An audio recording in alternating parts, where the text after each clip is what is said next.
Mabuhay ang pambihirang kagandahan na may makabayang kahulugan, ang simbolo ng kapangyarihan, luwalhati at karangalan.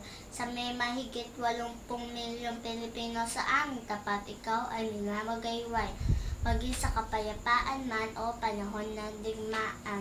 Gayunman, kahit tahimik, ikaw ay nagsasalita sa amin tungkol sa nakalipas, tungkol sa pangyayari, at tungkol sa dakilang taong gumawa ng iyon.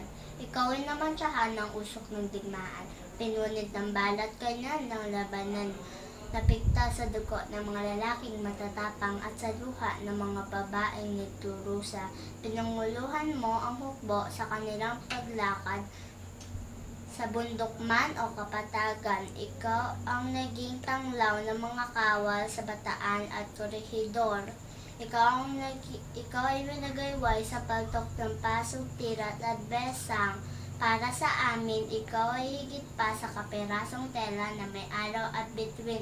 Para sa amin, ikaw ang buhay na larawan ng aming lupang tinubuan. Inuugnay mo ang nakaraan sa ginagawa sa kasalukuyan, at sa walang sawang pakikipagtunggali ng mga taong matagal ng patay ay nilalatagan mo ng buhay para sa susunod pang salila.